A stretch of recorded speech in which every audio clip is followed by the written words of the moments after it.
Liquor కేసులో MLC కవితకు Rouse Avenue court judicial custody పొడిగించింది. ఈ నెల 23 వరకు కవితను ఈడీ కస్టడీలోకి తీసుకోవాలని సూచించింది. కవిత బయటకు వెళ్తే దర్యాప్తును ప్రభావితం చేసే అవకాశం ఉందని ఈడీ తరపు న్యాయవాదులు కోర్టులో వాదించడంతో న్యాయస్థానం కవితకు మరోసారి రిమాండ్ పొడిగించింది.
ఢిల్లీ లిక్కర్ కేసులో ఎమ్మెల్సీ కవితకు Rouse Avenue court judicial custody పొడిగించింది. ఈ నెల 23 వరకు కవితను ఈడీ కస్టడీలోకి తీసుకోవాలని సూచించింది.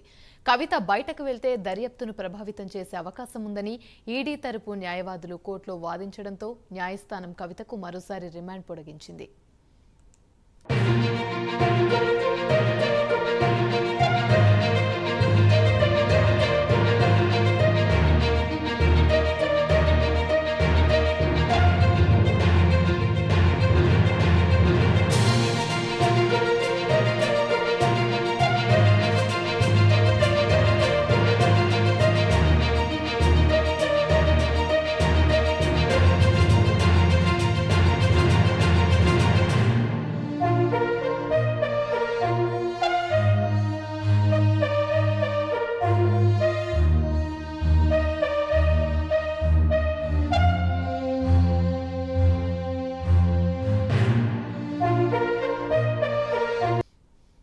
ఢిల్లీ లిక్కర్ కేసులో ఎమ్మెల్సీ కవితకు Rouse Avenue court judicial custody పొడిగించింది. ఈ నెల 23 వరకు కవితను ఈడీ కస్టడీలోకి తీసుకోవాలని సూచించింది.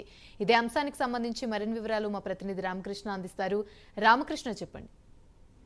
ఇక ఈరోజు రోజు కోర్టు ఎమ్మెల్సీ కవితకు 23 వరకు కూడా రిమాండ్ విధించడం జరిగింది. మరి ఇప్పటికీ ఆల్రెడీ ఆమె తన తప్పు ఏమి లేదు, అలాగే ఇది అక్రమ అరెస్టు అని చెప్పడం జరిగింది. కోర్టులో కూడా ఈ రోజు తీసుకొచ్చినప్పుడు ఆమెకి అడిగారు, అంటే మీ దగ్గర ఏమి ఆధారాలు ఉన్నాయి, ఎందుకని కస్టడీ ఇంకా పొడిగించాలని అడుగుతున్నారని చెప్పేసి కూడా జడ్జి కూడా అడిగినప్పుడు ఆమె చెప్పడం జరిగింది. ఆమె అంటే జడ్జి ఏమని అడిగారు, ఆమెని ఇంట్రాగేషన్ అనేది ఇంకా ఇవ్వాలని చెప్పి ఈడీ కోరినప్పుడు ఇంకా ఏం ఆధారాలు కావాలి, ఉన్నాయి మీ దగ్గర, ఆమెను ఇంకా తీసుకెళ్ళడానికి మీ దగ్గర ఎవిడెన్సెస్ ఏమైనా ఉన్నాయా ఇంకా ఇంట్రాగేట్ చేయడానికనే ఈడీని ప్రశ్నించింది కోర్టు. ప్రశ్నించినప్పుడు మా దగ్గర ఎవిడెన్స్ ఉన్నాయని చెప్పేసి కూడా వాళ్ళు చెప్పినప్పుడు కూడా ఎన్ఫోర్స్మెంట్ డైరెక్టర్ గారు చెప్పినప్పుడు కూడా కోర్టు అయితే జ్యుడిషియల్ రిమాండ్ కి ఇచ్చేస్తామని చెప్పింది. అయితే ఇంకొక కీలకమైన అంశం ఏంటంటే, ఈ రోజు ఆల్రెడీ ఆమెని సిబిఐ ఎంక్వైరీ చేసేసింది. సిబిఐ ఇన్వెస్టిగేషన్ ఆమెను ఇంట్రాగేషన్ చేయడం జరిగింది. ఇంట్రాగేషన్ చేసి ఆమెకు సంబంధించి కొన్ని ప్రశ్నలు కూడా సంధించడం జరిగింది. ఆమె మీద ఈ స్కామ్ లో మీ పాత్ర ఏంటి, మీరు ఏమేమి ఎంత ముడుపులు చెల్లించారు, ఎంత మీకు లాభాలు వచ్చినాయి, అలాగే అనేక ప్రశ్నలు కూడా ప్రశ్నించడం జరిగింది. ఈ నేపథ్యంలో ఇంకా ఫైనల్ గా కోర్టు ఈ రోజు ఆమె జ్యుడిషియల్ రిమాండ్ 23 వరకు కూడా పొడిగించడం జరిగింది. కోర్టు నుంచి కవిత బయటకు వచ్చి కవిత పేర్కొనడం జరిగింది.